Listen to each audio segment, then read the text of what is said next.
Number 1. The stab in the back. This was the emotional and political bedrock of Nazis' anti-Semitism. After Germany's surrender in 1918, many right-wing nationalists, including Hitler, found the reality of military defeat impossible to accept. The German army had been, in their view, undefeated on foreign soil. The stab in the back myth provided a convenient and patriotic explanation. He claimed that while the heroic German soldiers was fighting and dying on the front lines, cowardly and treacherous element on a home front, especially socialists, communists and above all Jews, were actively sabotaging the war effort. He alleged that Jewish politicians and industrialists had orchestrated strikes in factories, spread defeatist propaganda and used their influence in Reichstag to force the government to sue for peace. He specifically pointed for the civilian leaders who signed the armistice, like Matthias Esberger and the Jewish foreign minister Walter Rathenau, as the November criminals who had betrayed the fatherland. The proof was entirely circumstantial and fabricated. He pointed that a high number of Jews in professions like law and medicine and their presence in left-wing political parties as evidence of their disproportionate influence. He took the fact that some Jewish leaders were involved in the early Weimar Republic and twisted it into conspiracy that they had engineered the Republic's creation as a part of their betrayal. Number 2. International capitalism and usury. This accusation targeted the economic anxieties of the German middle and working classes, who had been devastated by the hyperinflation of the 1920s and the Great Depression of the 1930s. Hitler portrayed Jews as a ruthless international parasite who did not create real value but instead profited from the labor of others through finance and speculation. He claimed the Jewish banking families, most famously the Rothschilds, controlled the global financial system. He argued that they could manipulate national currencies, trigger economic collapses and force governments into debt slavery. He used classic anti-Semitism imaginary of the greedy moneylender charging exorbitant interest rates to trap honest, hard-working Germans in poverty. The evidence he used, he would point to the presence of Jewish bankers in international finance and the fact that some Jewish families were wealthy as proof of the conspiracy. Nazis' propaganda posters frequently depicted Jews as fat, bloated capitalists counting money while Aryan families starved. He ignored the fact that the vast majority of Jews in Europe were poor artisans, shopkeepers or laborers just like their non-Jewish neighbors. Number 3. International Bolshevism. This was the flip side of the capitalist coin. By accusing Jews of being both capitalism and communist, Hitler could portray them as an all-powerful enemy attacking Germany from every conceivable angle. Hitler asserted that the communist was not a genuine political ideology but a tool created by Jews to destroy nations. He claimed its goal was to abolish private property, erase national identities, overthrow the traditional social order, including the monarchy and the church, and install a Jewish-led world government. He pointed to the Russian Revolution of 1917 as a prime example. While only a small minority of Bolsheviks were actually Jewish, the fact that some key figures like Leon Trotsky were a Jewish descent was seized upon as an irrefutable proof of the entire conspiracy. The evidence he used, Nazi propaganda relentlessly pushed the image of a Jewish Bolshevik as a subhuman, ape-like figure, often depicted with a knife and a bomb ready to destroy German culture and Christian values. The threat of a communist revolution was very real to many Germans who saw the violence and instability in Russia, and Hitler skillfully channeled that fear into anti-Semitism. Number 4. Racial pollution and degeneration. This was the core of Nazi racial theory and what made their anti-Semitism fundamentally different from older religious-based hatred. It was the pseudo-scientific belief that framed Jews as a biological threat. Hitler argued that humanity was divided into a hierarchy of races, while the Aryan race, which he defined as a Northern European, at the pinnacle. He claimed the Jews were at the bottom, a destructive anti-race whose primarily biological drive was to corrupt and weaken superior races. He asserted that intermarriage between Jew and German would dilute the purity of the Aryan bloodline,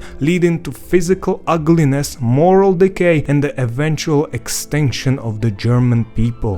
The evidence he used, this was presented as science. Nazi researchers would use pseudoscientific methods like measuring skulls and facial features to prove racial differences. They would point to any instance of the degenerate form of art, music, or social behavior like jazz music or modern art as evidence of this Jewish corruption of the Aryan spirit. This provided the ultimate justification for the Nuremberg laws of 1935, which outlaw marriages between Jews and Germans, and ultimately for the final solution. Number 5. Control of the media and culture. This accusation framed the culture battles of the 1920s as a Jewish conspiracy to undermine German morality and strength. He claimed that Jews had monopolized Germany's cultural institutions, the press, theater, film, literature, and universities to spread their un-German and destructive ideas. He argued they used their control over newspaper to spread lies and defeatism, and their influence in the arts to promote degenerate art that was chaotic, ugly, and designed to confuse and demoralize the German people. The evidence he used, he pointed to the prominence of some Jewish journalists, artists, and critics in the vibrant liberal culture scenes of the Weimar Republic. The fact that Berlin was a world center for modern art, experimental theater, and the free press was in his view evidence of the Jewish plot to destroy traditional German culture. Nazi book burning were a direct physical response to this perceived threat. This allowed the Nazis to justify their total control over all forms of information and culture. By purging Jews from cultural life, they claimed they were cleansing German culture and restoring its authentic, heroic, and Aryan character. In his mind, these accusations were interconnected. Jewish capitalism funded the Jewish Bolshevik. The Jewish intellectual wrote the propaganda that caused the stab in the back. The Jew who married a German was committing biological warfare. It was a single, all-encompassing conspiracy theory that provided a simple, totalizing explanation for every problem Germany faced and terrifying final solution to eliminate it.